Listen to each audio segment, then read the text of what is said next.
Hili inakuja na kuambia aje, uhuru wako wa kujieleza kwanza lazima ikuwe on a public interest. Sasa kwa hii public interest ni the government of the day ndio ilikuwa ina determine what is public interest. Unaona? So ukienda huko useme kwa mfano zile enzi za Moi ungesema hii serikali ya Moi ni mbaya. Unaona? Sasa si wao watasema serikali yenyewe itasema aje kwa public interest kitu umesema ni mbaya. So kumaanisha tushakata ile hiyo freedom yako ya kujieleza. Ndio maana wakati tulikuwa sasa kwa hii katiba mpya 2010 tukakieka hiki kipengee maalum. Na kwa hiki kipengee ukiangalia article sasa 33 sub clause 2 ambapo kinapeana limitations vitu ambavyo hupaswi kufanya. Kitu ya kwanza ambacho inakata ni hate speech. Unaona? Ya pili ni vitu kama incitement, vitu ambazo zitaleta mapigano. Hatutaki kurudi vitu ambavyo vilifanyika mwaka wa 2007. Hizo ndio vitu ambavyo vinafaa kuwa limited, but wewe kama mwananchi si ati upasi ku criticize the government. In fact, wanasema ukisoma kulingana na kesi zenye zimetoka, kesi za kotini Kenya na kuna kesi nzuri ya Malawi, wanasema our public leaders wanafaa kuwe na ngozi ya mamba, ngozi ya mamba, hard skin, ili waweze kupewa vitu zinazowafurahisha ambavyo pia zinafaa kuwa chache, because majorly si watu wengi wanaona wakati tumewaelect kila mtu anafurahia, lakini wanavyoendelea kufanya kazi zao hawafurahishangi kila mtu. So wenye watafurahia ideally wataongea vizuri kuhusu hiyo serikali ama kuhusu huyo mbunge, gavana, seneta, wote. Lakini kwa sisi wenye hatujafurahia, our option ni gani? Kumcriticize. Sasa hata akienda akifungua huko CDF, hata akifungua tuseme hizi vitu za CDF, amefungua shule na hiyo pesa ya CDF, hata kama amefanya kitu mzuri, si tutasema aje, lakini pesa ilitumika huko si ni mingi.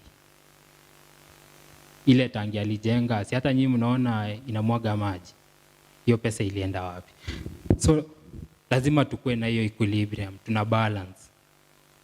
So wao lazima wakuwe na ngozi ya mamba, waweze kutake in all that. Sasa hiki kipengee sasa utarealize kitakuwa kipengee kizuri wakati kila mtu ameweza kujieleza. Sasa hiyo iko kwa article 33(1), kujieleza vizuri. Na kwa huku kujieleza, kwa hiyo article 33(1) ningeomba niongelee hizo vitu zenye ina include. Inasema each and every person has a right to express themselves. Sasa ndio inaenda through artistic creativity. Ikitoka artistic creativity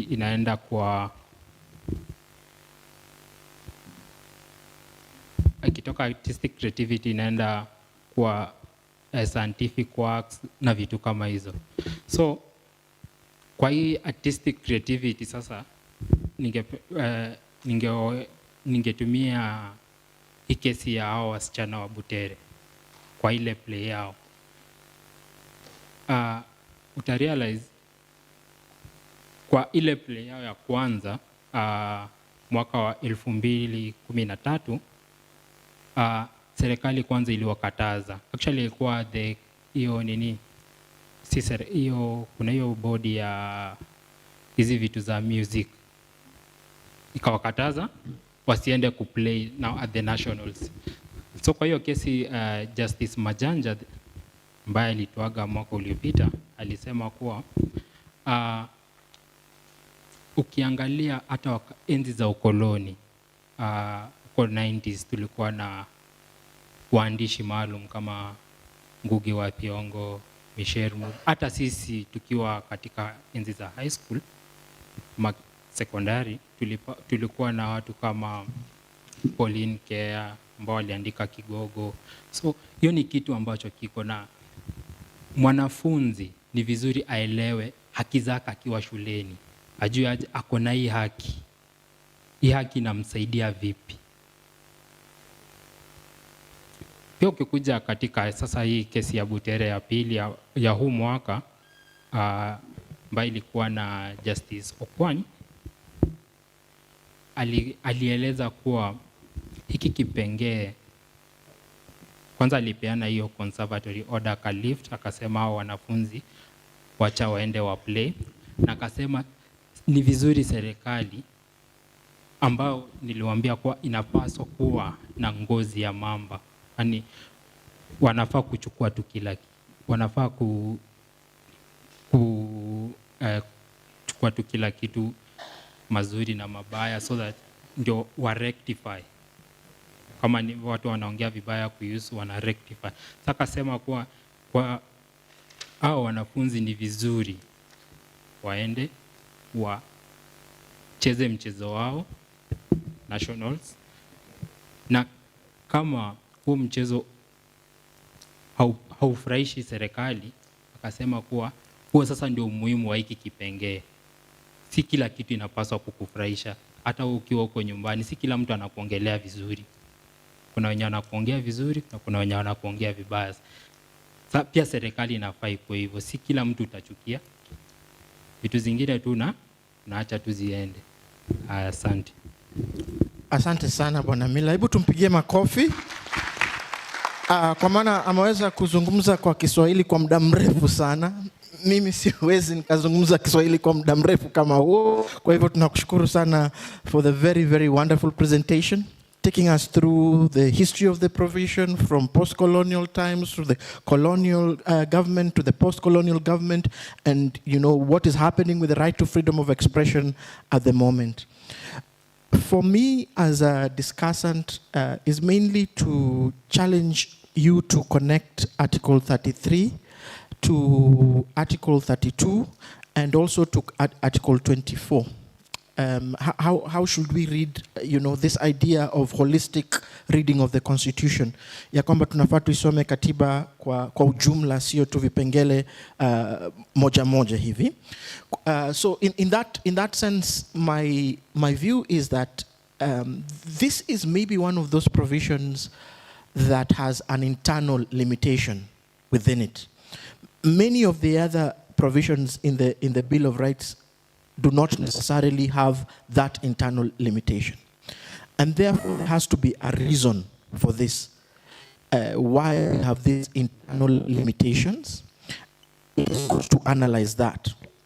And it's also good to see why we changed the language from the broad limitation clause of public policy to this very specific clauses of propaganda to war, incitement to violence. And so how do we do what we have been discussing here of balancing? At what point do we say that you have now misused or abused your right to freedom of expression? We've had scenarios in these countries recently, again with social media, artistic representations of the president that have made the president really angry. And you said they're supposed to have ngozi ya mamba, which means thick skin, okay? That our political class should have thick skin, ya kwamba wakipata criticism, wasije wakareact vibaya. So how do you draw that line? Also recently we had the case of an individual being taken to court for having written a book about the child to the president, the daughter to the president. And the question there is, do I have freedom niamke siku moja na mimi niseme kwamba nataka kuandika kitabu kuhusu Mwalimu Cedric Kadima, nimemjua kama rafiki yangu kwa muda mrefu, na nisimuulize wala nisiende kwake nikamwambia kwamba unajua Cedric, mimi wewe ni rafiki yangu, nimeamua nataka kuandika kitabu kwako. Na ninajua kwamba yani kuna vitabu ambavyo watu wameandika either ambazo zinaitwa autobiography na biographies, saa zingine bila kuwauliza wale ambao wanaandikiwa kuwahusu. Na huyu kijana nimemwona akiwa kotini hadi juzi, na alitolewa kotini pale ambapo the daughter to the president alisema nimemsamehe, na nikaanza kufikiri kwani alikuwa amefanya kosa kuandika kuhusu so again it's just one of those cases that made me think more about the freedom of expression. I'm happy you have spoken about the Butere Girls saga, and sometimes I don't know whether there is an instrumentalization of these provisions against certain people. We also had in the previous government some politicians. We now have the case of, for example, Oscar Sudi, who was taken to court over these matters. So I think there's a lot you could do with this provision, reading it together with the other provisions, including those that are going to be discussed here, and also picking up very good case studies on where we are with this provision and how the government has utilized it. And that's all for me. But before I pass to the next speaker, I want to invite Mr. Kobe to give his remarks just on this presentation in around 5 minutes, and then we can move on to the next provision, which is Article 34. Mr. Kobe? Okay, thanks a lot, Dr. Mbori. Yeah. I hope I can be heard. Yes, you can be heard loud and clear. We just can't see you, but it's okay for now. Okay. Yeah. Okay, so thanks a lot, Oyugi Miller. That was a very good presentation, and this really brings out you have traced the history of the provision very well. But I just want to just to add on to what Dr. Mbori has said, I just want to bring in an aspect that you've talked about the fact that there are internal qualifications, for example, Article 33(2), but also I didn't hear you touch a lot on Article 33(3), which talks about that responsibility or in terms of respect for reputation for others and all that.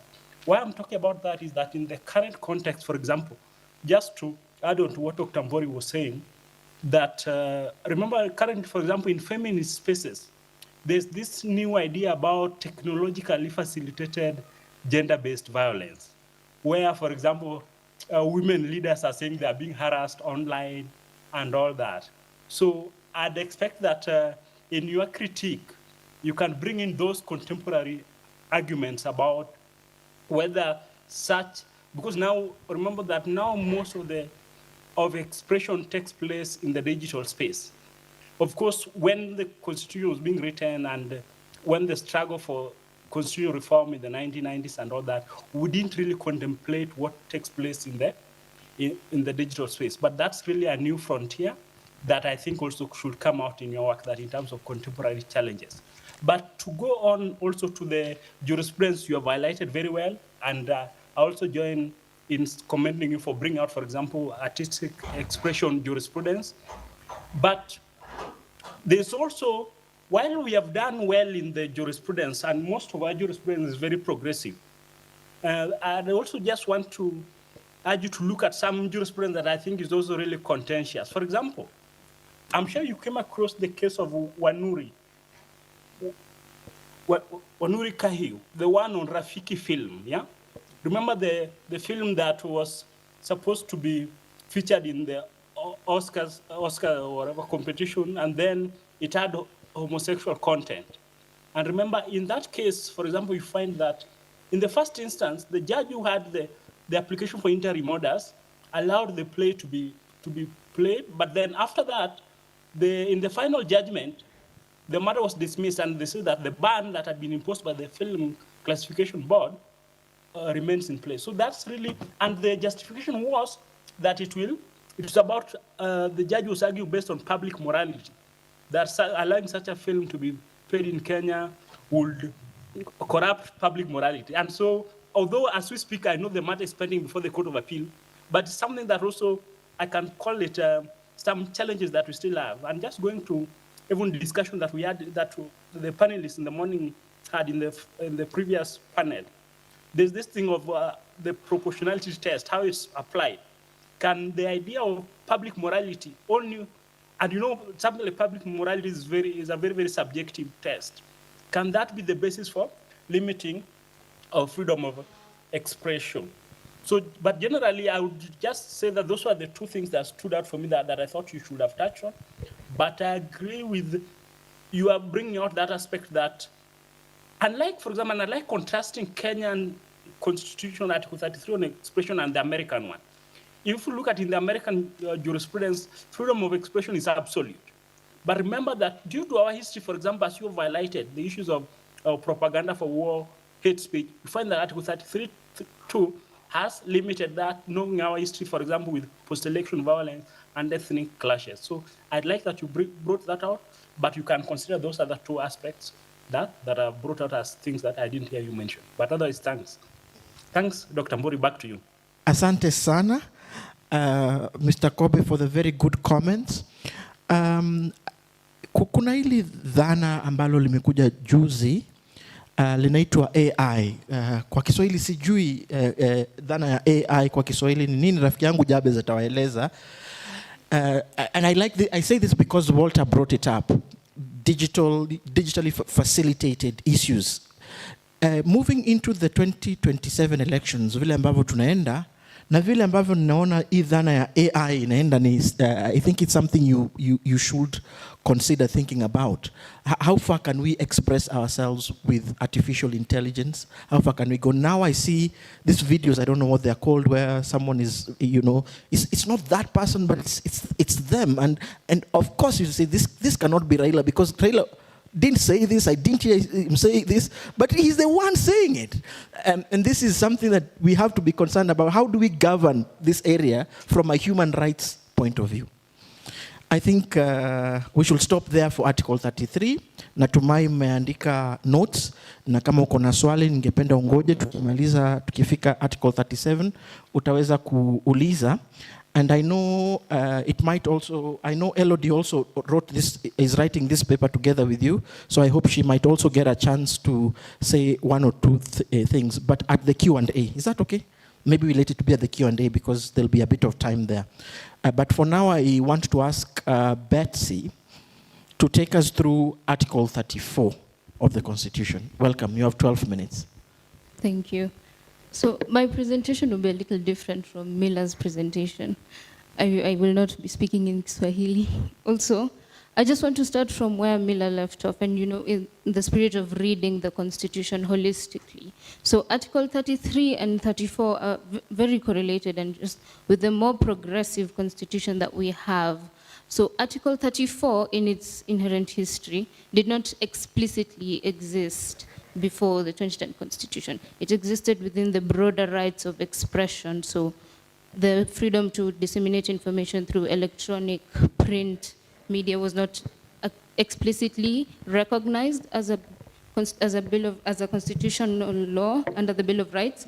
So to have Article 34 in the Constitution and to experience to the realization of Article 34, I think is the primary purpose why we're having this conversation in the first place. So the history of Article 34, again, is rooted in a lot of historical injustice, as much of the Constitution is. So Article 34, the freedom of media, if you trace the history of media and expression rights in the country, in the political scene and just in the democratic scene, a lot of it is, there's a lot of patterns to be drawn. I think the history kind of tends to repeat itself. Just maybe the actors have changed, or rather the objects have changed within the system, but the patriotic nature in which a lot of these events have taken place kind of play out through history in the same form.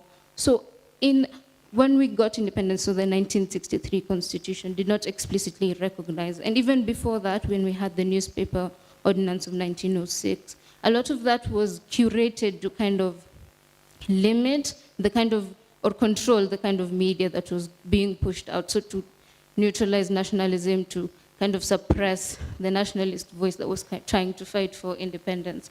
So when we did get independence and we finally got to sit down and have a constitution, or at least we inherited the Constitution, the Bill of Rights, the Article 34 that we had, so under the freedom of expression, had defilement law, so it had laws kind of prohibiting you from sharing information without having it go through various assessments. It had to, and a lot of the time you wouldn't even get approval, which again translates to today, so with accreditation laws.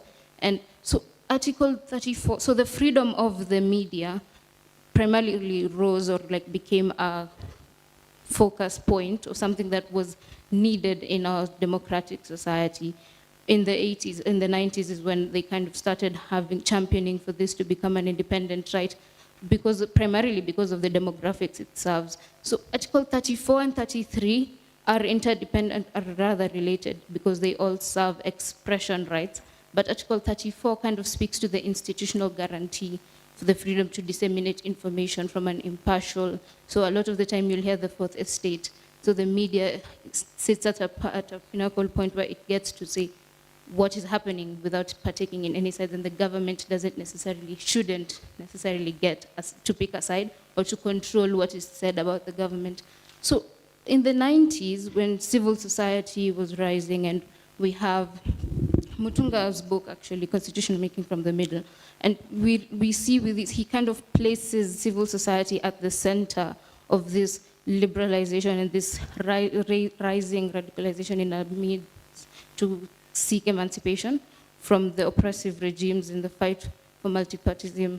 And so maybe I could just tie it to 35 years on. We just recently had Saba kind of replay. So the news articles had it saying 35 years anniversary, which inherently face value, that's not something to celebrate. But if you look at it from a civil society, or like what came out of that motivation, out of that revolution rather, is Article 34, out of that kind of need to separate themselves from state control. So maybe I could just also move towards the end of the 90s, so the constitutional committee, people had started getting together, trying to form committees to draft this constitution. Drafts were kind of in. So in 2004, when we had the Bomas draft was kind of the more liberal constitution.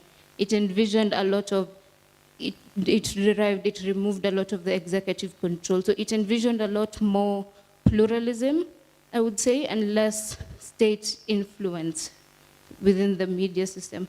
And when that didn't pass, we got the Wako draft, and then which kind of reflects a lot, aligns a lot with the Article 34 that we eventually got. And just fast forward looking at today, the current events that we're having in our society, just currently in the political space, in the democratic space, a lot of these, if you pit them against the previous drafts of the Constitution that we could have had, you realize a lot of it is systemic. So the patterns are the same, but a lot of it is kind of a repeated, it's a system, it's a systemic repetition of political elements, I want to call them political elements. So with primarily Article 34 in its existence, it has 5 subsections, sub-clauses. So Article 34(1), which is kind of 33(3), that speaks to the limitations of articles. So it has internal limitations. So within the freedom to disseminate information, there's things you cannot do. So you will not spread hate speech, you will not incite war. Those are the provisions of that first section. And those kind of speak to the historical injustice that we've had, that the Constitution had to explicitly state this and put this in the Constitution, in the Bill of Rights. And so with that, we have 34(2), which speaks again to censorship, to state control. It speaks to state control, that the government may not interfere, that we may have the freedom to receive that information, which will tie back to the next article, so the right to access information. So the right for the media to disseminate this information and the right for the public to demand this information. And my fellow panelists will go into that much deeper. But with that, just being explicitly stated within the Constitution, you kind of realize the progressive nature of, our Constitution is very progressive, and it tends to be very verbose. It's been known to express a lot, and a lot of the time it's because of our history. So we have a responsibility. These are the ideals that were held during the drafting of this constitution, that we may prevent the injustices that we've experienced as a country, and that we may continue to move forward with the human rights normative framework, which is primarily the framework for this book. And I think something that has been mentioned with constant technological advancements. And so we're seeing a time where maybe Article 34 in its original drafting may not be sufficient, or at least may not be sufficient considering the loopholes that are currently existing. So for example, you would look at it this way: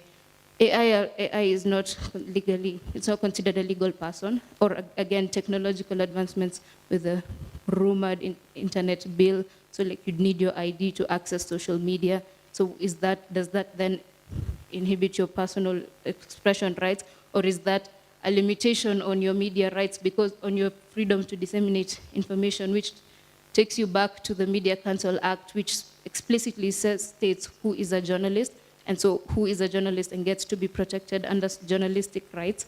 So this so those kinds of laws that are coming up to try and limit, to try and censor sort of the dissemination of information rather, and expression rights and media rights, we bring up the conversation. So what does then qualify mainstream media? Because that is what the Constitution outlines in Article 34. Mainstream media is protected by Article 34. So is mainstream media then social media users who have a larger platform, or is it limited to these people who have, like what the Media Council considers journalists? Because 34.2 does not explicitly speak to journalists. That would be 34. So again, I think these are kind of the contemporary issues that we're grappling with, and these are the things that we kind of are having a conversation around, the contemporary issues that potentially have the ability to create loopholes within Article 34. So because this is a right that is very political and kind of is affected by these social issues and social developments in the long run. So I think, looking at it in retrospect, have we progressively realized Article 34? From where I sit, I would lean towards, yes, we have realized I lean more towards the yes, we have realized Article 34, considering Article 34 did not exist explicitly. So to have it, and to have, so the recent Communications Authority seizing the recording, or rather the dissemination of the protests rather. So at a different time, before the Article 34 explicitly existed, that would be controlled, or that would be prosecuted because it is a matter that is going to court. That would be looked at from a different lens, not a constitutional Bill of Rights type of provision. So to have that, and to have the court immediately say you can't do that, that's unconstitutional, is a progressive realization. It is not as much, it's not what you would think. It is not a golden realization, but it is something. You were making steps towards the realization of human rights. So the right to basically express those political ideals on a journalistic platform, which I would argue is as an administrative role, or rather is not a personal. A lot of the time it is in your journalistic capacity. You're not specifically speaking to your personal ideals, because it is, again, with expression and media freedoms, expression is, you have a lot of individual freedom to kind of decide what you want to share. With journalistic freedoms, you're kind of limited to editorials, you're limited to company policies, you're limited to a lot of things.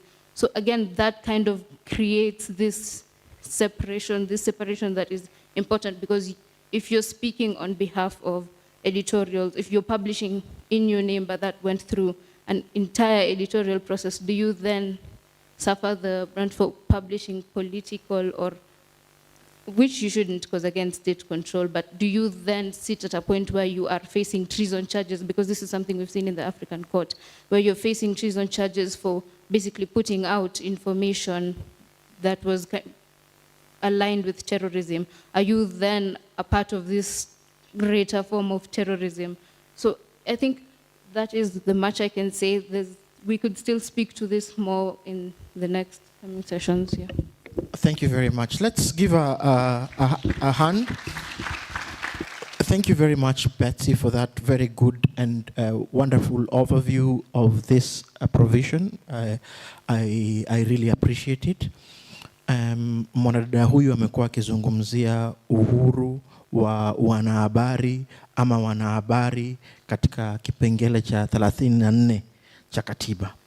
Na nasema kwamba kipengele hichi ama hiki, Kiswahili kinanisumbua niliwaambia, kinafaa kitofautanishwe na kile kingine in Article 33 ambayo ni ya mtu mmoja, na hii inahusisha watu jumla ama kikundi ama organization, so to speak.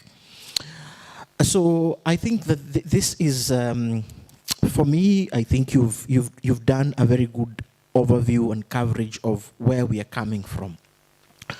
I would add a few things and push you a little bit in certain directions. It's important to say that this is a new provision. It wasn't there. It has appeared in the 2010 Constitution. But what really inspired that? And I don't know whether you might have been old enough, but some people here in the audience might know there was a time where mke wa Rais Kibaki, wakati mmoja alienda katika kituo cha wanahabari cha KTN. Kule ndani akaingia ndani akawaambia kwamba hamwezi mkachapisha habari kama hizi. Na mara nyingi wengine wetu tulisema huo ni, you know, it's a limitation of or censorship, so to speak. And I think this might have happened, I don't remember the year well, maybe before or during or just after the 2010 Constitution. But before that, I think maybe I might be just a little bit old enough to also know that for a whole generation, you know, this is, you know, millennials might not even have experienced it much. There was just one news channel in the country, just one. And before that, it was VOK, then it was KBC, and all news in the country used to start with where the president was. Mtukufu Rais, Hileo. Exactly, that's how news used to start on the radio. Mtukufu Rais, Moi, Hileo alikuwa this and this. Exactly that. And so this idea that news can start with other news for a generation, maybe the generation just before mine, boomers, will tell you they didn't experience this variety that we are experiencing. And because there was very limited media, the state had a lot of hold on that. And it might be interesting to trace that even that history from a narrativization point of view. Like I've said, even I might not be, you know, old enough to give you the details, but najua kuna wengine hapa ambao walishuhudia wakati huu ambapo kulikuwa na KBC pekee. Kifungua televisheni ni KBC, hakuna kitu ingine. Wakati huu kuna channels nyingi, you can watch very many things. So that's one area. The other area is who really is the media. Ni nani mwanahabari ama ni kikundi kipi ambacho tunaweza kusema ni kikundi cha wanahabari. Now we have the internet, but beyond the internet we have this proliferation of podcasts. I don't know, I mean in this country now there are a million podcasts out there, and each and every of them is disseminating all kinds of information. How and to what extent are they covered by this provision and this protection? It will be something interesting to think about. That, and also I know you've mentioned citizen journalism. Tumeona siku hizi mara nyingi kukiwa na tukio mahali, kama sasa hivi kukiwa na tukio hapa nje, hawa wana Gen Z watachukua simu hivi, waanze kupiga, waweke kwenye live, na wakati mwingine, you know, maybe it is a gory image that a media personality will not, for example, you know, present, or they will try to, you know, protect, or maybe there are children involved, and citizen journalists don't know that. Again, you know, there's these questions of how far can we go, or how far have we gone, so that then it ceases just being a question of vertical application, i.e., this right is the right for the media against the state. It might also be there's a right that is horizontal, that then applies not just with the state, but also amongst us. And I guess this is my, I implore all the speakers here in this, doing this analysis, to not just think about this rights through a vertical application of human rights, but also horizontal application. Those are my comments, so thank you so much. And again, I will welcome Mr. Kobe to give his discussion comments in 5 minutes, so that then we can move to the next provision. Thank you, Dr. Mbori. And thanks a lot to Betsy Kirui. I think that's a very comprehensive analysis of the background of the provision.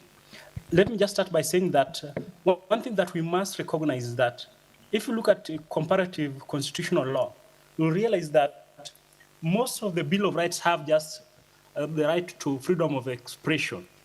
They rarely have this protection of the freedom of the media that we have. So that you tend to find that it's actually, in most countries, it's actually media, if you want to litigate on that, you litigate under freedom of expression. So that really shows you how advanced our Bill of Rights, or how modern it is. So that's just the first point I wanted to make. Second point I want to make is that, and it's good, Betsy, you brought out some facets that were really not really captured in the provision, or the new contemporary challenges. I want to bring out one that is about a matter that is actually really live now, is about the issue of, for example, award of tender now for advertisement. Yeah, that remember that in the last few years, the government has been unhappy with some media stations. What did they do? Previously, they know each state corporation, for example, would go and advertise with a media company. But then what the government did is that they now have a pull-out where all adverts for government is, and then they decide which media house to be given. And then you find that they give it to media houses that are friendly to the state. And so these are the media houses that are critical to the state now complain that, how comes us we're being punished commercially? And so that's something that you really must look at as a new way of suppressing the media.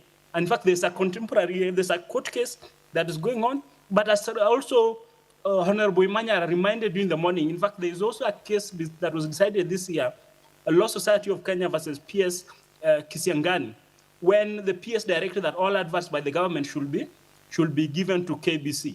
So what I'm bringing out is that, unlike before, where, for example, and what the Constitution thought was the problem of, for example, the being given a license. Now, although the government will give you a license, they have now found a new ways of punishing in a soft way media houses. So that's something that I really wanted to look at, follow that aspect, to see how it can come under this protection. The next thing I'd suggest you look at is about what we call prior restraint orders from courts. Of course, there never is, that is, prior restraint are issues where, for example, when I, as a politician, for example, I know that, let's say, national media is planning to publish some news story that is inimical, or that goes against my interest, then I rush to court and get orders of injunction preventing that publication. Although you'll find that they're not litigated as constitutional issues, but they really have direct effect on freedom of the media. So you'll find that, but I would say that our courts have been very, very progressive so far, because you find that it's only in very, very rare circumstances do they bar media houses from publication. But it's an issue that really affects freedom of the media. So I'd really want you to look at that aspect, follow up on our prior restraint cases, whether our courts have really, really incorporated or have really taken into account the need to protect the media when such cases are brought to court.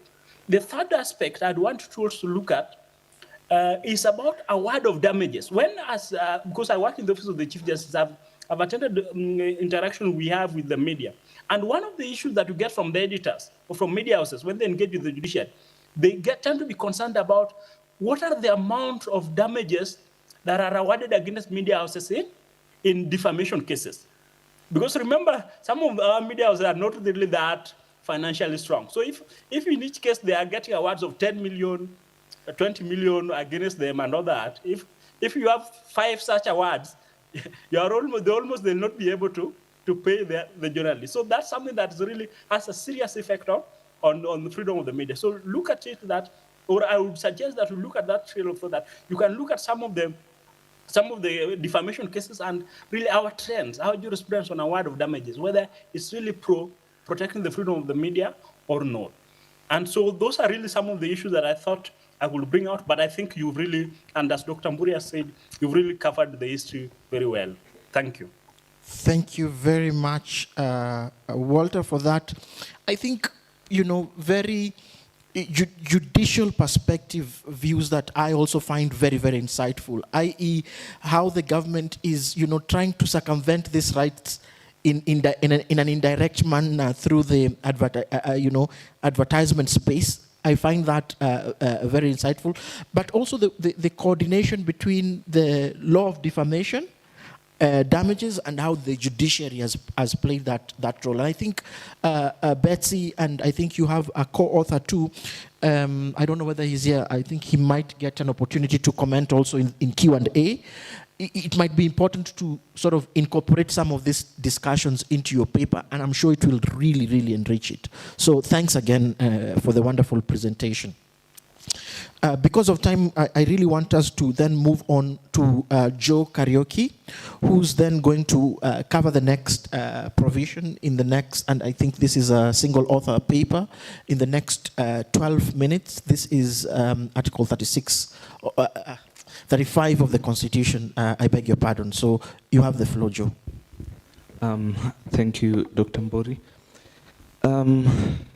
First of all, I don't know if I'll use all the minutes. I want to be as concise as possible, but also... That would be great. Yeah, concise as possible, but also, relay information as it is. So I can start by saying that right now on the internet, we really have a lot of information on stuff. And most lawyers know that getting readings or even cases that were there before the 2010 Constitution is really hard. And majorly because documentation wasn't there and the information wasn't there for public access. So whatever the state did was secret. And for you to get information from the state, you had to give reasons why. And I'll start by giving a comparative analysis on what we have now and what was there. Why is Article 35 of the Constitution really unique? So first I'll start by saying that Article 35(1) grants every citizen that a privilege to access information that is held by the state, and this is what we call vertical access. So before we had this particular provision, I can recall from what I have read, I haven't experienced it in firsthand. So there was that sort of secrecy in the previous administration, starting from even before we had an administration, maybe the colonial period. So there was this Official Secret Act. Before it was the ordinance, but now it later on came and became an act that really gave the state power to withhold the information that concerns them. And this is arbitrary because now people couldn't know what's happening. And that's why we had so many things happening in the back that weren't explained. And if you dared ask why this and this is happening in the state, then the people who experienced the first-hand thing, we have Wahome, Mutahi, they can tell you what happened to you. And the judges say that unge salimio kidogo, or unge bembelezwa.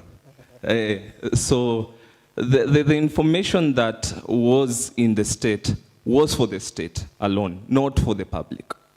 And the reason why we know what we know right now is because of the few people who stood out and started disseminating this information, even if it was against the will of the state. Gitobu Imanyara is one of the examples that I can give, together with the one who I just mentioned, Mutahi. They really stood out to critique what was happening in the government, and because of that, Gitobu Imanyara, between 1989 and 1991, he really went through a lot because he tried to reveal information to the public that was secret to the government. So I want to also bring out another aspect, and that is horizontal access.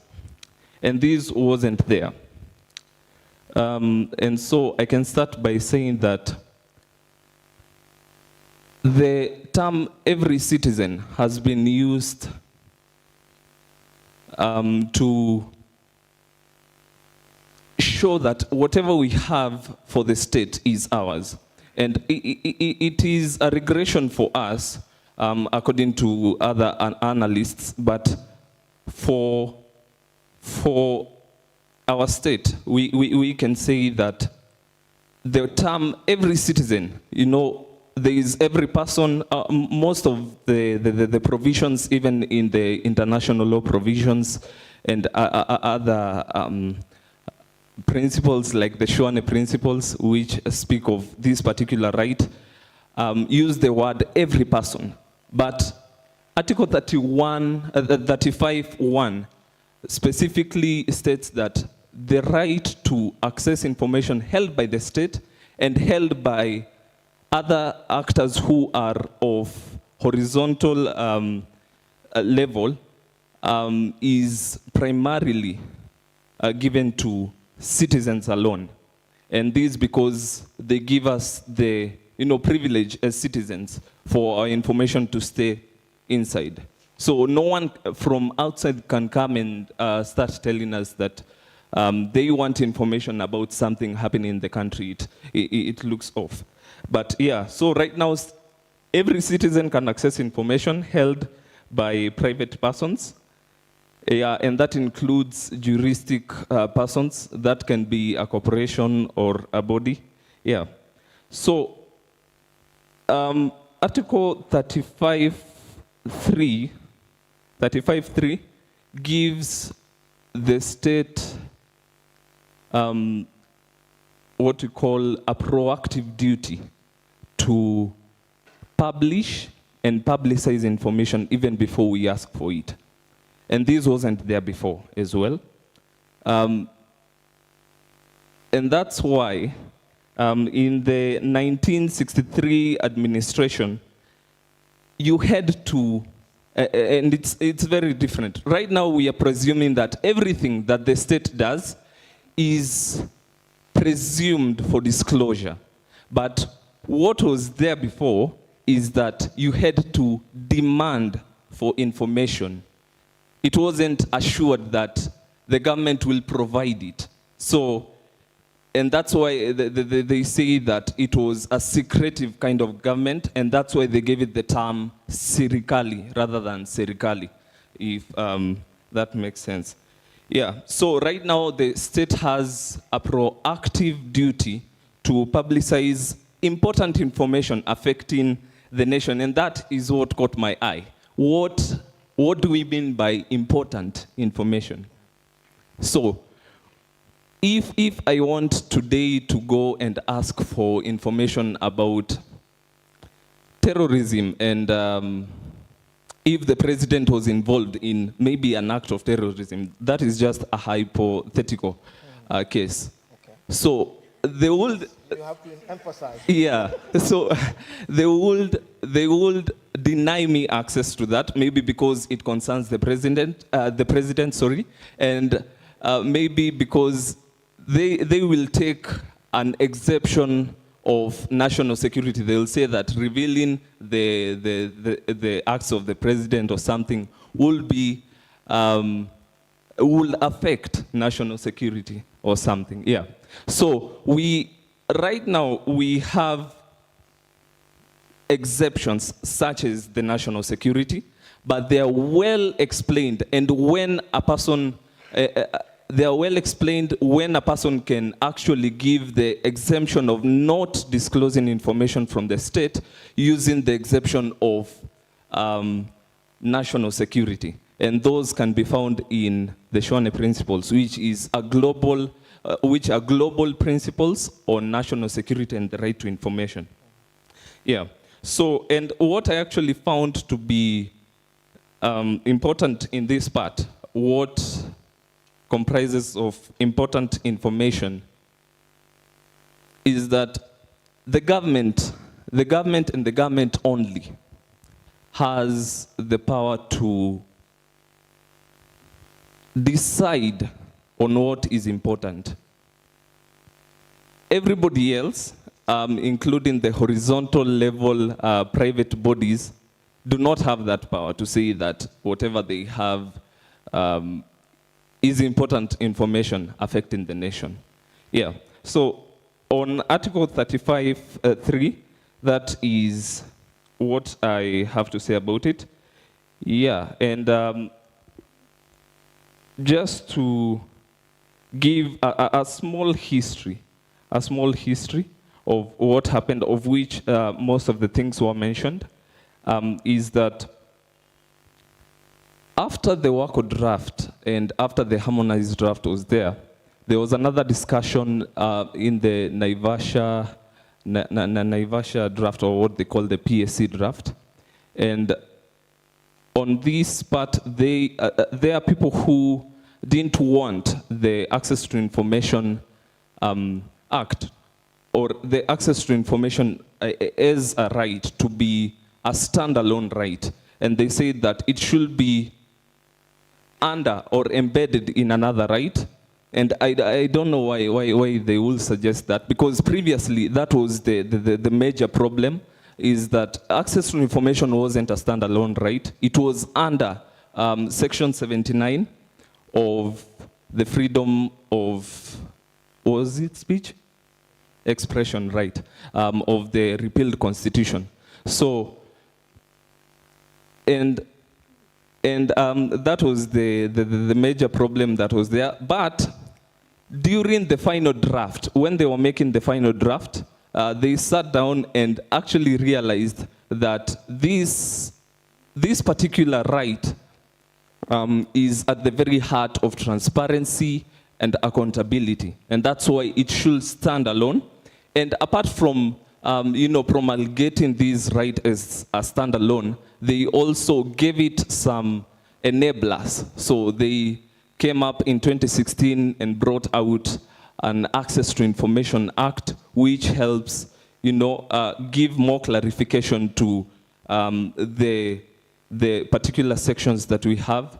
And also, we have the Commission on Administrative Justice, what was mentioned earlier as the Office of the Ombudsman. So in case you require information about something that is withheld by the state, then a request can be processed through the Office of the Ombudsman, and then using the timelines and the procedures mentioned in the Access to Information Act, then you can then receive your information as you need it. Yeah. Thank you very much. A round of applause for Joe.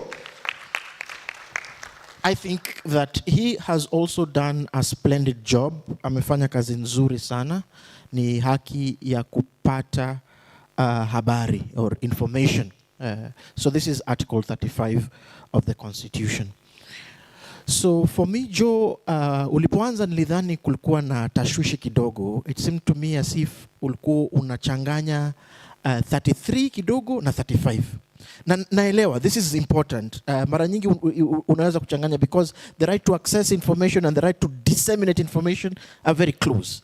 And this is why you and Amila and her co-author should work together to some extent, because I think there are many places where these rights possibly intersect. And I think across the panel, really, there are very many places where we can learn from each other, share with each other. So don't work in silos. That's the first sort of, general commentary I would give. The provision, I think you've covered it well, including this idea that every citizen, meaning that this is different, ni mwananchi pekee ambaye anaweza kupata. And here I might be picking from Walter's initial comment on comparative analysis.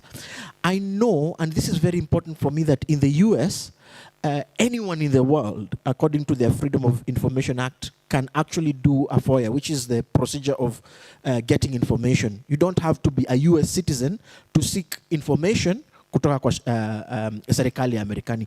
Mtu yote duniani anaweza andika na anafaa kupatiwa. So it's a right for everyone. Lakini hapa Kenya tumesema ya kwamba ni mwananchi pekee. And I understand, na ni vizuri ya kwamba umesema si mwananchi ni mwananchi wa kawaida, na pia non-natural persons kama kampuni pia zinaweza kuwa wananchi katika sheria. I think that's an important point you made. But I think it's important to engage with that. Have we given the full extent of this right even in the Constitution? Or by putting citizens, have we limited it too much to the extent that, there are very many other non-citizens ambao wanatoka katika jumuiya ya Afrika Mashariki, ambao wanaishi katika nchi hii, watu wengine ambao wanatoka nchi zingine ambazo wanaishi katika nchi hii, na hao pia wanaweza taka kupata habari. So I think it's important to think about that. So that's number two. Number three, there's this notion that every person, this is very different, 35.2, which I think you should concentrate on a bit. It's now not every citizen, si kila mwananchi. Sasa imekuwa every person, and this is within the same provision. So again, what were our drafters thinking? Why is it that when you are going to access information, it's every citizen, but when you want that information to be corrected, to be deleted, if it is untrue or misleading, now every person enjoys this right, meaning everyone else in the world. So what's the reasoning here? And here there's some comparative work that can be done across Africa. I think the most advanced part is Europe, with what they have called the right to be forgotten. And they really implement the right to be forgotten. Ya kwamba uko na haki ya kusahauliwa. Hawa wazungu wana mambo, uko na haki ya kusahauliwa. Kama mtu akisema kitu mbaya kukuhusu na aiweke katika mtandao, baada ya miaka kama 10 hivi, unaweza enda ukasema mimi nataka mtoe habari hii kwa sababu nina haki ya kusahauliwa. The right to be forgotten. I find it, and I think this is an expression. I don't know what you think, but I think this sounds to me like the very right to be forgotten. And everyone then has to implement this. Especially on the internet, Google for example. Kwa hivyo mimi nikikutendea tendo mbaya leo na uiweke katika mtandao wa Twitter ama Facebook, ambao siku hizi unaitwa X, Twitter, baada ya miaka kama 5 hivi naweza taka waondoe hizo habari mbaya. And I think in Europe it is implemented very strongly. If you're looking for negative information about me 10 years ago and you're in Europe on Google, you won't find it. It's censored. I mean, how does that relate with horizontal and right to access information? We want to know how bad you are, so that labda kuna tabia tu mbaya. Wewe ni mtu wa tabia mbaya tu na unaendelea na tabia mbaya. Sasa baada ya miaka 5 labda bado hata hujabadilika, bado uko na tabia mbaya na unasema kwamba hatufai kujua. So I think that's important. Finally, legislation, and I told you I'm working on this right access to information, so I might say a bit more. There is the Access to Information Act 2012, and the Access to Information Act 2016 says that you're supposed to go to the Commission of Administration of Justice if you want information. So mimi nimejaribu, niko nataka habari kutoka shule kadhaa nchi hii ambao nina wanafunzi ninasomesha na rafiki zangu wengine. Katika hizi shule siku hizi wanaweka school fees ambazo haziko katika sheria, hidden fees nyingi sana. Mara walimu wanataka wapewe tuition, mara walimu wanapewa, it's so much, And so mimi nikawauliza hawa walimu, this is something that is going on. I'm doing it right now. Kenya High, Kakamega High School are among the schools. Kwa nini nyinyi mnipe habari kuhusu hizi hidden fees? Mniambie kwa nini mnafanya hivi? Nilituma barua kama 5, 6 hivi, hata moja hakuna mtu alinijibu, hata moja hakuna hata mtu alisema Bwana Mbori nilipata barua yako. Unajua hata kukuambia tu nilipata, hakuna mtu hata mmoja alijibu. Haya, mimi nikasema kwamba nina haki ya kupata habari hii. Nikaandika barua kwa Commission of Administrative Justice, ikaenda kwa Commission of Access to Information. Baada ya muda fulani wakanitumia barua, wakaniambia hao ni wazuri, wakaniambia tulipata barua yako, tunaelewa haki yako, na tumeandikia PSO Education, tumemwambia tupatie hii habari. Hii ilikuwa inafanyika mwaka huu Januari, na tunangoja, na tumempa siku 7. Kusema kweli hadi leo hii bado nangoja. Nimeandika email kama 5 nikauliza, jameni, habari hii imefikisha wapi? Mara wakajibu wakasema tunafuatilia, unajua kuna maneno mengi ambayo yanaendelea. And to me there's a problem here. Why? Because there are no timelines. I don't know whether you have seen any timelines. There are no timelines about how I will access this information. And also, I don't like this centralized system where I have to go to the Commission of Administrative Justice, and then the Commission of Administrative Justice is going to the people who have this information to ask them to bring it to me. In the US, you have the right to go directly to the person you're seeking the information to, and they have, in the Access to Information Act, about 60 days at most to give you that information. And many of them have created a system that really works. I don't know, and I don't know whether any one of you has tried, but in my view, our access to information processes, lived reality, I'm now going to court next. Walter, please, you have the floor. I'm sorry for making a long commentary on this. No, that was insightful. Thanks for that. So thanks, Dr. Mbori, but also thanks, Joe. I think you have done a very comprehensive review of the provision. In fact, I joined both Dr. Mbori and Joe in seeing the main problem, which I've always had, is the qualification that the entitlement is to citizen. Yeah. So I'd ask you to look at, I think where the problem came from is during the constitution making process. If you look at, and you've touched about Naivasha, I always say Naivasha was the problem, where they even wanted to do away with the right and all that. Yeah. So look at that constitution making history that you've touched on a bit. I think that's where the problem is. And just to join what Dr. Mbori is saying, if you look at even our neighboring countries, South Africa, Uganda, and even Nigeria, they have the Access to Information Acts. And in fact, they say every person. So you wonder how comes in Kenya we have a very qualified one of every citizen. So I think really I've never seen the justification, but I think that those are things that you can even bring out in terms of reforms to really make this really actual. Because really, I don't think it's justified.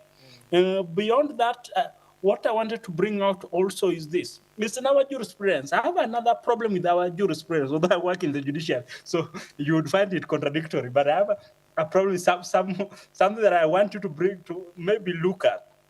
If you look at the Supreme Court's jurisprudence and the SGR case, remember the SGR case where Okia Mutata went to challenging about the SGR contracts and all that, yeah?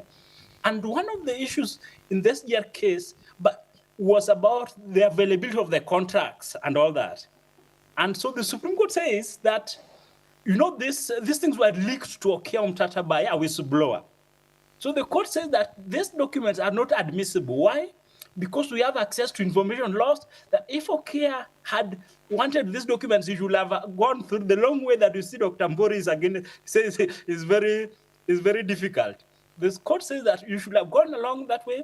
Now that you got these documents from a leaked documents, you didn't follow the path of access to information, then we won't admit them. So that's in the SGR case.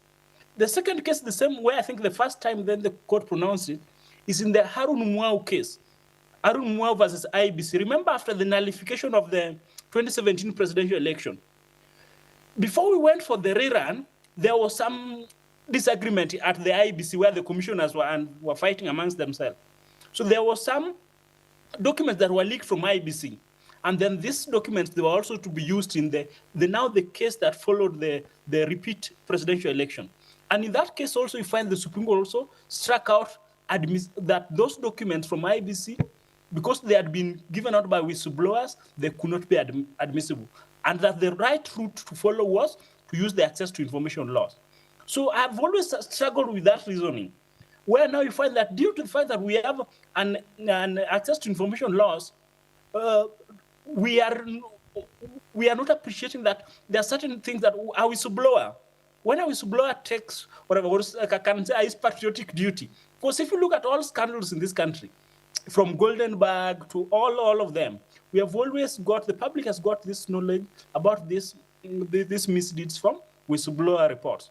But now the courts are saying that those documents, because we have access to Information Act or laws, we will never admit such documents. So that's something I've struggled with, and I'd really urge you to look at whether it's really justified.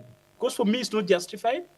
And now you find that it's somehow introducing a way we use access to information laws to introduce opacity or to immunize really governmental deeds that we thought that we were going to use these laws to fight back or to shine a spotlight on them through transparency. So that's really the one area that I'd want you to add on to what you have said. But otherwise, a good coverage of the provision. Thank you. Thank you so much, Walter, and also for giving us that. I think it's a great insight to think about how the judiciary has dealt with this. And I like that you say you're in the judiciary, but you criticize it. We are very happy to have you there. So continue with that criticism, internal criticism, as we call it. It will cause us some very good. It will cause us good in the country. So for now, ningependa tusonge tena. Tuko karibu kumaliza. Msije mkachoka sana. Ekeni maswali yenu, mtayauliza wakati ambapo utafika. Nimeona watu wachache wakisinzia kidogo. Naelewa ni baada ya chakula cha mchana. Chamcha.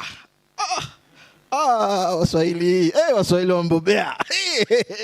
Chamcha.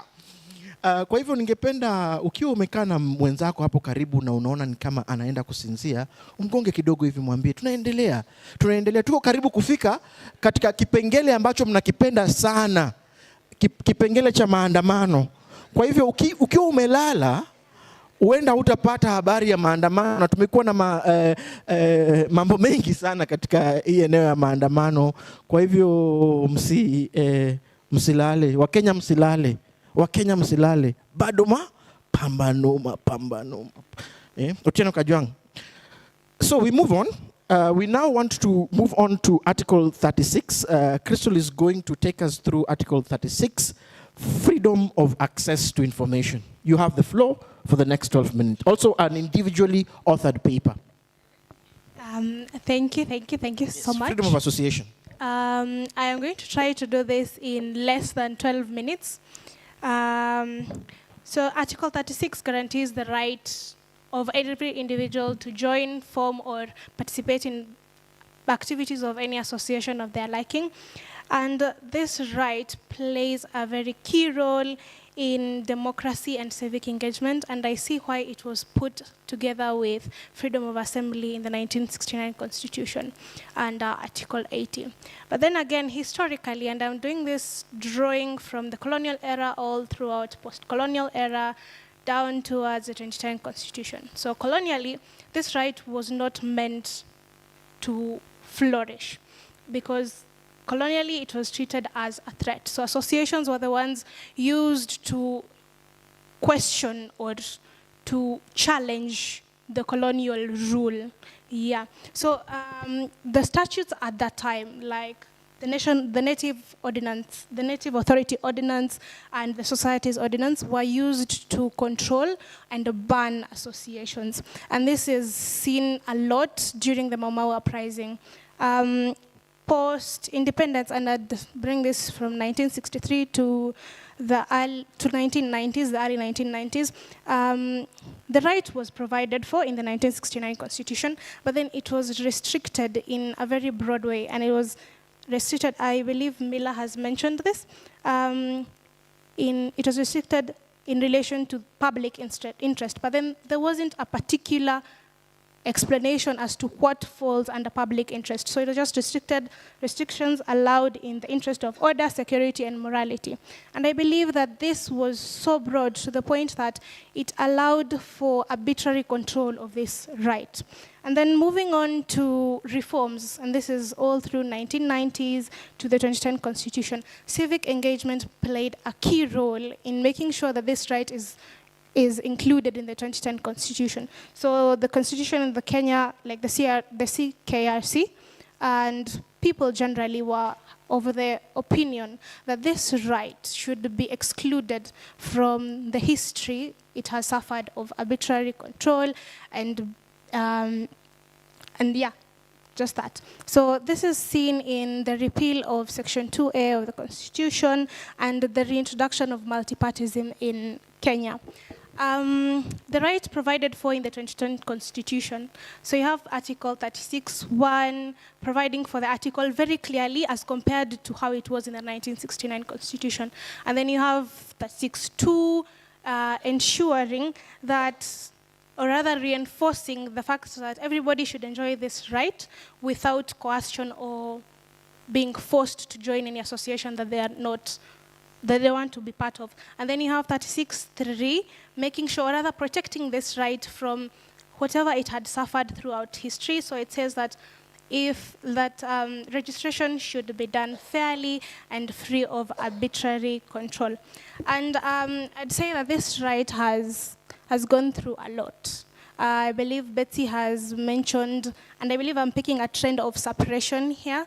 So generally, this right and associations generally have suffered from suppression, from colonialists, and then the government as well. But I believe at this point, we are progressing towards a more inclusive and more participatory realization of the right. Yeah, thank you. Thank you. A round of applause for Crystal. That was short, succinct, and very, very clear. And I think, again, I've said this a lot, there is a lot of intersections between the rights that are being discussed here. So there will be a lot to gain from what Mila is doing, what Betsy is doing, what Joe is doing, and what their other colleagues are doing, to just see how these rights interact with each other. Structurally, it seems to me, and this is a question that I want you to think about, it doesn't seem to me like the right to freedom of association in itself has an internal limitation of the kinds that we have been seeing with the other rights that are associated, right? So does it therefore mean that the general limitation clause applies? And how far can this be limited? And what do all this legislation that have these provisions on freedom of association have? I thought you would mention the elephant in the room. I don't know whether you know the elephant in the room. Tuko na ndovu hapa katika hii room yetu. This expression in Kiswahili doesn't make much sense. But kuna kesi ambayo ilihusisha kipengele cha hii LGBTQ. I think it's Eric Gitari. Eric Gitari was Freedom of Association, Michelle, right? So, and you know how the reaction, you know the reaction of the nation to this. And the Supreme Court received a lot of backlash. I don't know whether Walter was already within the Supreme Court on that decision. And there was very strong dissenting opinions on that decision. We have recognized gay rights or LGBTQ through the right to associate. So it is possible that people are saying the gay rights do not exist or are not protected in our constitutional framework, but through this case, we are saying that they have a right to freedom of association. And this is something that is important to think about. Not just that the Supreme Court has affirmed this. I think this for me, apart from the qualms I have with proportionality, Walter, is a progressive decision. I just want to be on the record that it is. But it caused a lot of fire, more than light, when people discuss this. So I hope you can engage with that.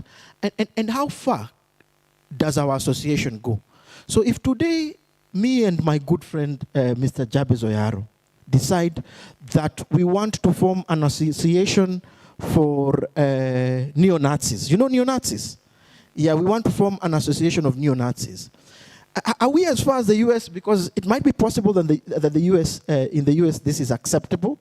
Or is it that here we might say, there you have gone too far. And what is that too far? What is the realm of too far that we can go when it comes to the freedom of association. And there's a lot of legislation when it comes to the freedom of association, and very many groups have formed, alumni organizations and all sorts of groups that these rights affect. And like you said, this right is at the core of democracy. Finally, the Political Parties Act. I can see I'm being told time is up. Okay, Political Parties Act has, I wanted to mention that, but maybe Walter might. We are moving towards the end. Walter, you can give your commentary on this because I know you surely have, and then we will have the last right before we go to Q&A. I already see Sam Ngure mentioning that time is not on our side. Okay, thanks. I'll be brief, and thanks a lot, Christoph. So I'll just say, just like Dr. Mburi, I think currently contemporary Kenya, where we are seeing a lot of the fight here is in the public morality space. So as you mentioned, that even in the previous constitution, there was a restriction of association on public morality grounds. So now you see the case that Dr. Mburi has talked about, NGO Coordination Board versus Eric Gitari. You also see even atheists in Kenya versus Registrar of Societies, yeah? Where some people were against that. And even Registrar of Societies at first declined to register the atheists in Kenya, the association. Of course, unfortunately, if you read that judgment, find that the court really adopts a strong Article 47, right of administrative action reasoning, but it really should have even brought out this freedom of association grounds. So that's really a space where you should really look at it. The second thing, and the last one I would just want to say, is also that right to refuse to be associated. One of the things that is coming up also in litigation now is, for example, those who want to join, you have heard of prominent lawyers who want to join clubs or whatever, these country clubs and all that, yeah? And they have been declined, and they are coming to court to force themselves to be members, yeah? So that's also, those two areas I think are really interesting areas that I'd want you to explore. Thanks. Thank you, Walter. Does that mean that a boy can want to join the Girl Guides? Or a girl wanting to join the Boy Scouts? Question on the table. We are now at Maandamano, our very final presentation. I want to tell you, Mwalimu Cedric, people have been waiting for this. You have to deliver, because Maandamano is a big thing in this country, at least recently, last year and this year. And we have a right here in 37 that talks about this, and he's going to crown it for us because he's our final presenter, and I know him to be a wonderful presenter, and I know he will speak a little bit or even more in Kiswahili than I can. So you have your 12 minutes starting now. Thank you, Dr. Mburi. You've placed a heavy responsibility on me, but I don't plan on disappointing. But I'm also glad with the other presentations. I've had quite a number of things which I'm really interested in and are intertwined with the right to assembly, or quote-unquote maandamano. When you look to your constitution, you'll see Article 37, which dictates that every person has a right to peaceably but unarmed. I think it's the only right that begins with a limitation. I'm not so sure. I don't know if there's any other right that begins with a clawback clause. Peaceably and unarmed. To assemble, demonstrate, picket, present petitions, and sorts. So you'd see there are a number of terminologies included in that right. But I think the most common one that is known to people is the right to assemble and demonstrate. I don't think most of you might know what picketing means, or maybe presenting public petitions. Mnatambua tu maandamano, si ndio? I think I was really impressed last year when buddies, all of you know buddies? Wazee kina mama hapa mnajua buddies? Buddies ni watu ambao wanamili tu, yani buddies, yani bodies, ama unamaanisha vipi? Yeah, buddies. Oh, buddies, okay. Yeah, buddies. Hawa Gen Z watawaambia buddies. Yule rafiki yangu Michelle Gen Z anajua buddies. Yeah. Nina hakika anajua buddies ni nini. But you cannot be from Kakamega and be a buddy. I think this is for only Nairobi people. Buddies were there in the street. during Mandamano, and they will be interviewed by media people. They will always say, we have a right to be in the street. What right is it? They will not know. They just know they have a right, but they don't know what that right entails. And they would always sing, or they will always chant, we are peaceful. So this is what that right entails. You can only enjoy this right if two things have been met. You are unarmed and you are peaceful. And this right has quite a lot of history before it was coined the way it is in the Constitution of Kenya 2010. I'll just start you off by going back to the colonial administration. I don't know if anyone has done research as to how the local setups, for example, my kingdom, the Wanga Kingdom, organized protest back then. I don't know if anyone has done such research.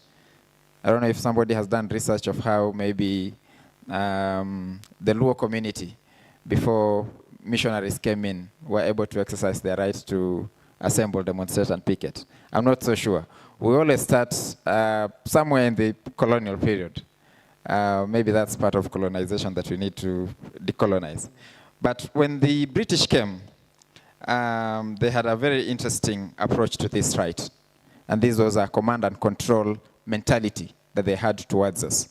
So every approach that they took was towards limiting this right rather than enhancing enjoyment of the right to assemble and demonstrate, and also to picket.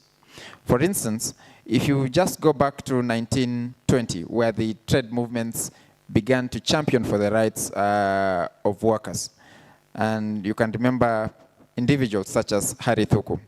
Sometime about in 1922, Harry Thuku organized for a protest just to fight for the rights of workers. He was arrested and deported. I think it sounds familiar, so some people being arrested and deported also in this age. Deported to Kismayo, where he was held in detention. So citizens in Nairobi organized for a demonstration against his arrest. And the colonial government responded by quelling those demonstrations by shooting at demonstrators. And I think about 25 people were killed in the streets of Nairobi that day in 1925. And this has been the mirror or the picture of every demonstration, especially political demonstrations organized within the country up to today. You'll realize, for example, after that 1922 demonstration, the colonial government completely changed the approach towards demonstrations now. It went towards suppressing them fully. That's why you will see, for example, during the Mau Mau struggle, they enacted, for example, in 1950, the Public Order Act that we currently use up to today. And of course, you know, 1950 was just the period before the state of emergency was declared about 2 years later or so. So this act was enacted with a mindset to limit the right of assembly. So if you use that act up to today, it means you're still using the mindset that somebody who enacted that act 80 years ago, or 100 years now, I think, no, not 100, 75, yes, had up to today.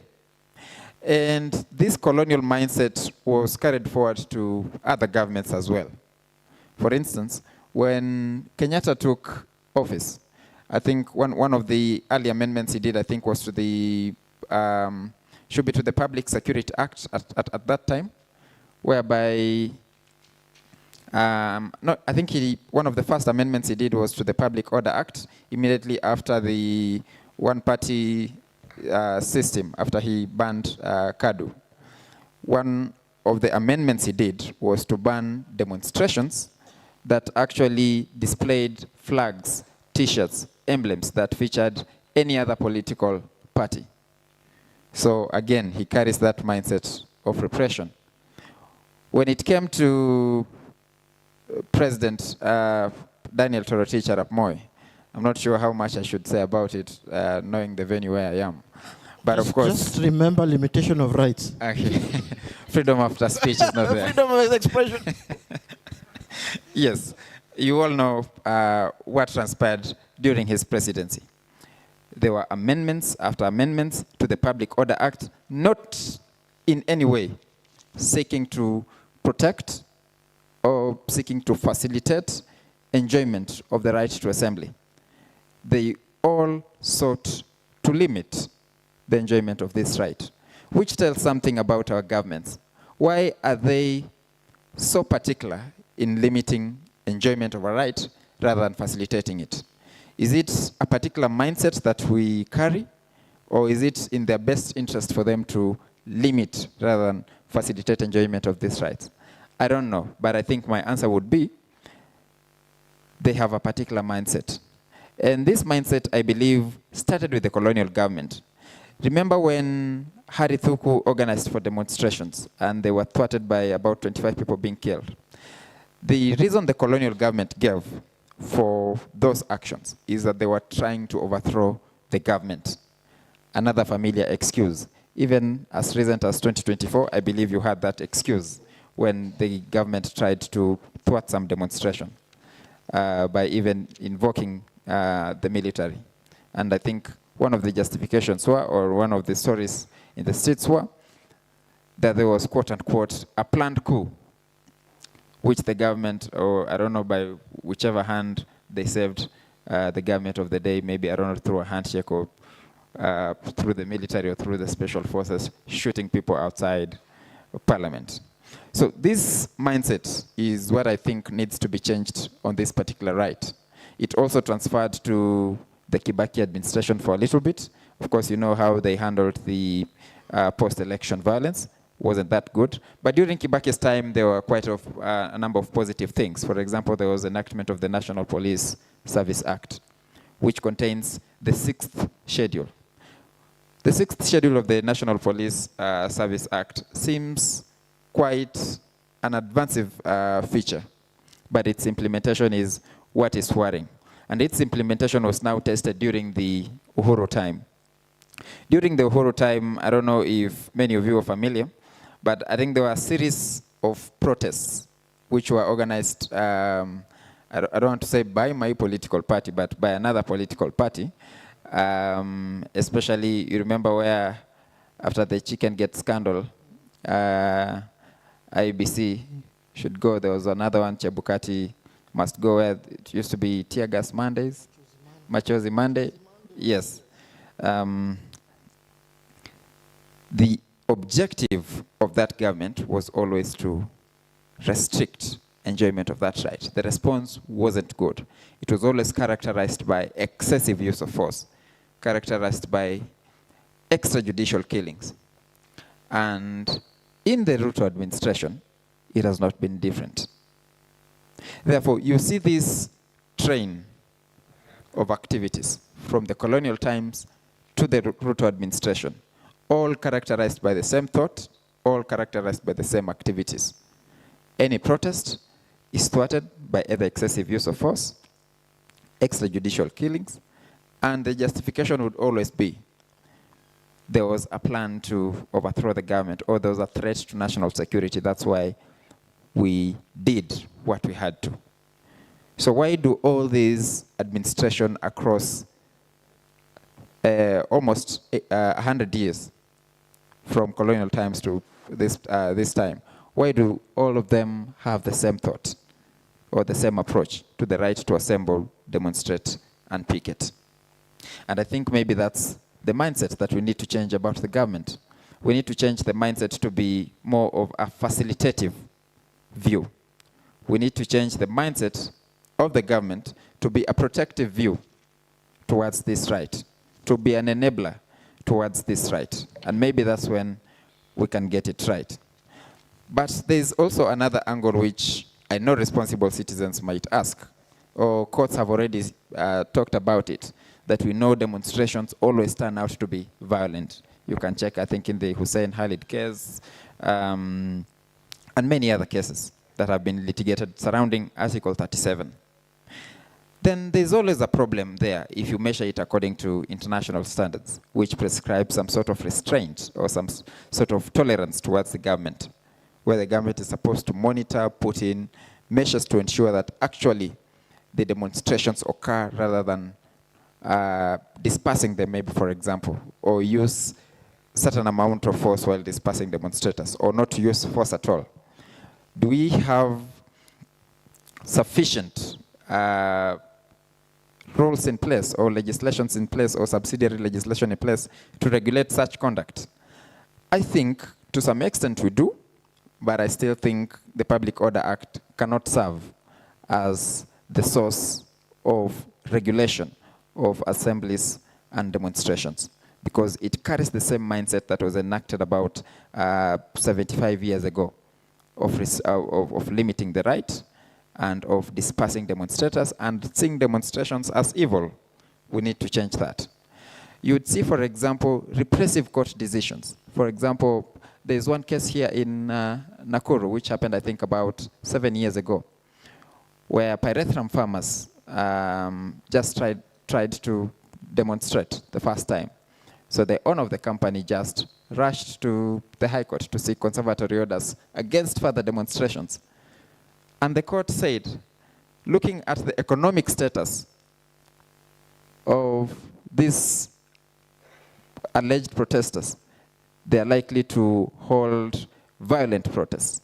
So you can imagine courts of law profiling demonstrators or potential demonstrators using the economic status, which I think it's a very dangerous approach. So we also need to change that mindset of some of the courts. I don't want to point it specifically to a judicial officer, but I want to say that mindset towards demonstrations need to change. And lastly, the mindset of the participants of demonstrations also need to change. Why do I say so?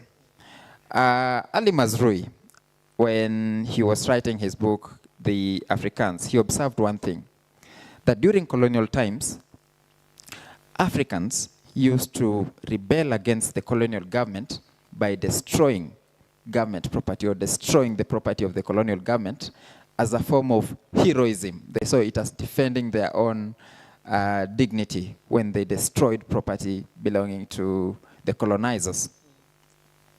But then this mindset also proceeded to other eras, such as post-colonization. You'd see, for example, during any protest, citizens would always carry a stone or carry something just to throw it at a building, just to destroy something. And then when they come back home, they've become fulfilled that actually we engaged in a successful demonstration, depending on the level of destruction that was there, depending on the level of chaos that was there. That's how citizens would classify a successful demonstration.